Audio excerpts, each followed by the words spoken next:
Ya, kembali lagi sobat pendengar. Bersyukur kepada Tuhan, pada waktu ini kita boleh merenungkan kembali firman Tuhan yang boleh kita renungkan dari Matius pasal yang ke-11 ayat yang ke-25 sampai ayat yang ke-27. Nah, hal ini juga berparalel dengan Lukas pasal ke-10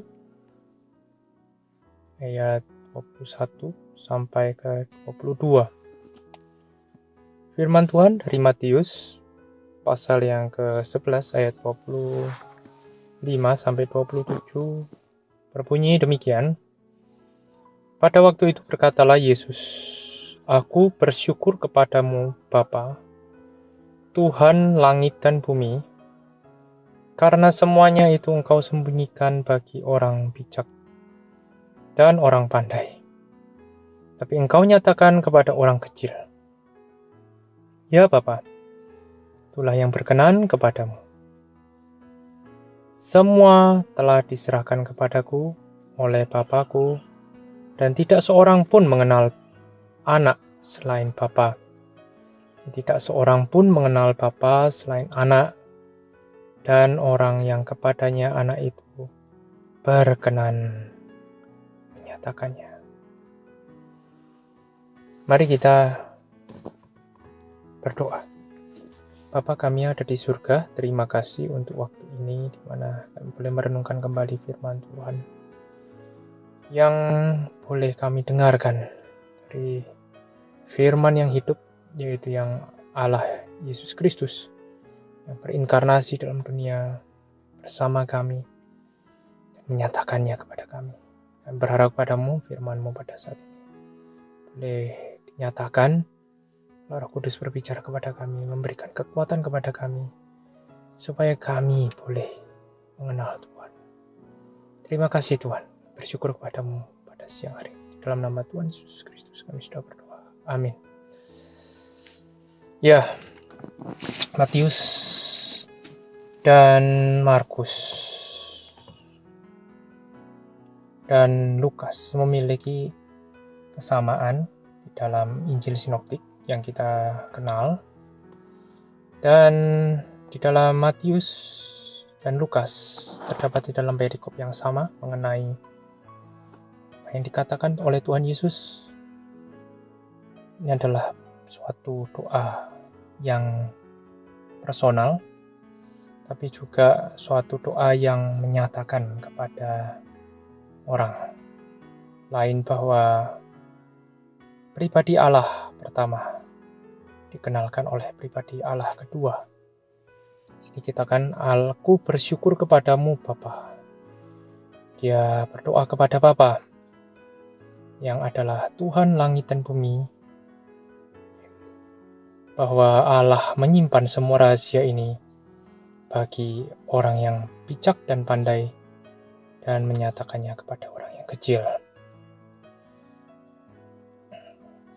Kita seringkali melihat bahwa kita sebagai seorang anak atau orang-orang Kristen seakan-akan memiliki suatu pengetahuan yang lain atau melebihi dari orang-orang yang sudah percaya kepada Tuhan. Tapi di sini dikatakan kepada Tuhan Yesus sendiri bahwa sebenarnya apa yang disebut pandai bagi dunia ini, Tuhan menyembunyikan kebijakan Tuhan yang paling dalam kepada orang-orang yang menganggap atau dianggap sebagai seorang yang pandai dan bijak. Tapi kepada orang yang kecil, dalam arti kecil di sini bukan bodoh, tapi orang yang memiliki pemikiran yang sederhana, yang mempunyai latar belakang yang mungkin tidak banyak seperti orang-orang pada umumnya, dan orang-orang yang rendah, yang memiliki status yang mungkin menengah ke bawah. Di sini kita bisa melihat bahwa Tuhan tidak meninggalkan mereka. Tuhan malah memberikan kepada mereka. Tentu saja apa yang dikatakan di sini bukanlah kita bisa menganggap bahwa orang-orang kaya, orang-orang yang pandai, orang-orang cendekiawan pasti tidak mendapatkan nikmat Tuhan. Bukan. Tapi bahkan orang yang rendah atau orang yang sederhana, orang yang berpikiran tidak kompleks, Tuhan mengizinkan. Dan probabilitas itu memberikan peluang yang lebih besar pada orang-orang yang kecil ini dibandingkan dengan orang-orang yang pandai, yang cendekiawan. Jadi di sini terdapat kemungkinan-kemungkinan yang lebih besar diberikan kepada Allah sendiri. Yang kedua adalah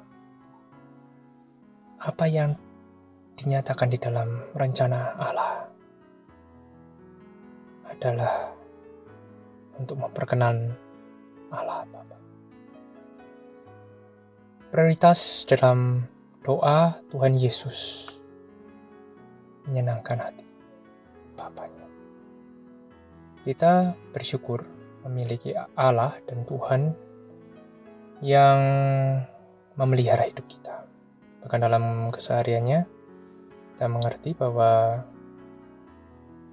dalam hidup kita seharusnya kita juga memikirkan doa-doa yang demikian. Doa-doa yang kita bukan hanya berdoa tetapi kita juga memikirkan kembali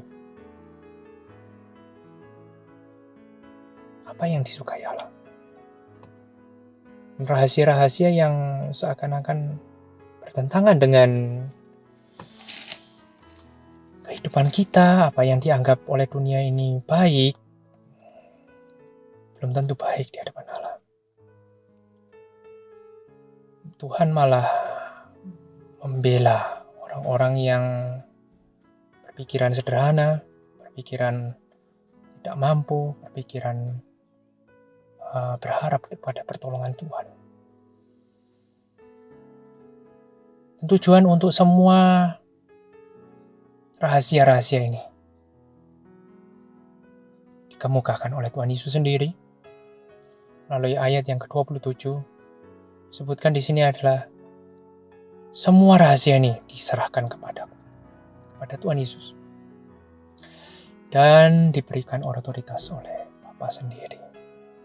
Allah memberi otoritas rahasia.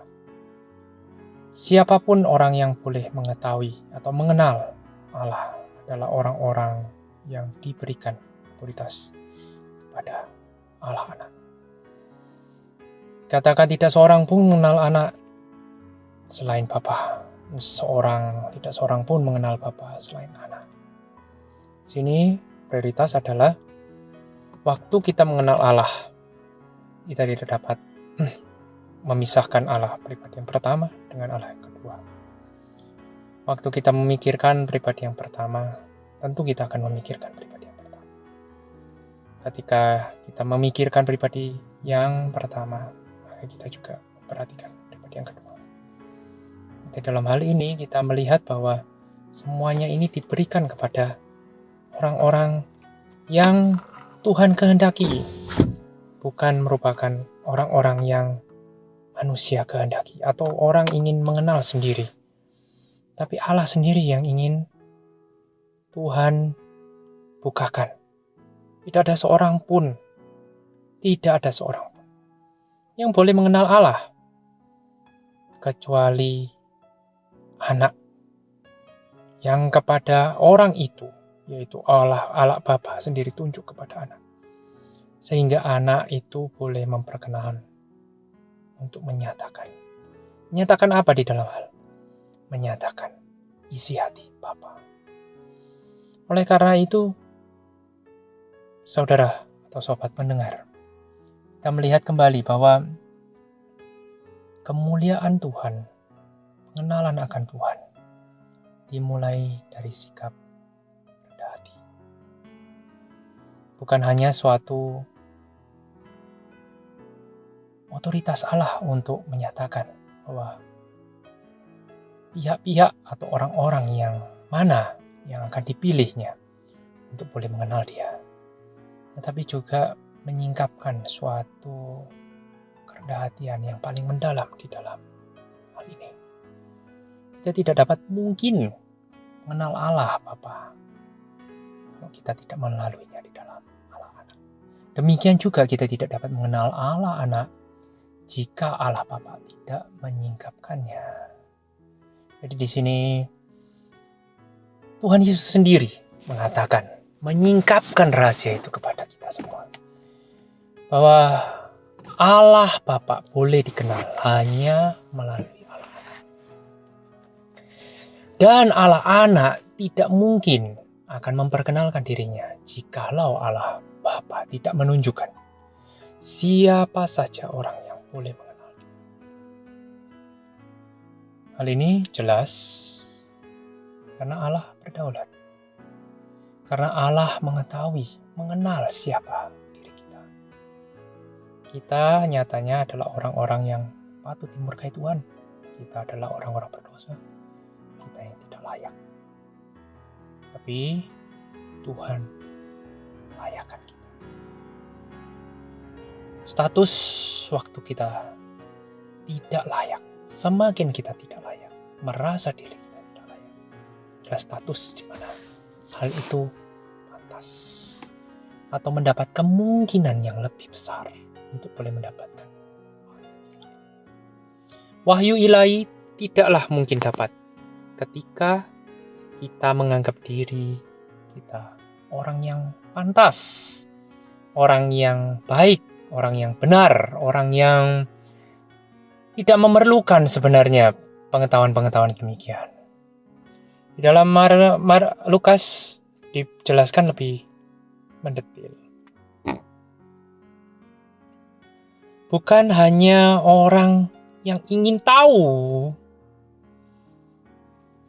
akan kebenaran Tuhan atau mengenal akan Allah, tapi mengidentifikasi atau mengetahui saja, atau kita melihat atau memilih Allah yang mana yang harusnya kita sembah. Itu saja membutuhkan satu kecerdasan ilahi. Kecerdasan ilahi tentunya disebutkan dalam Lukas, dikatakan tidak ada seorang pun yang tahu siapakah anak atau siapakah Bapa. Kita tidak akan tahu Allah yang mana yang kita harus sembah jikalau Allah sendiri tidak menyatakan. Apalagi mengenalnya.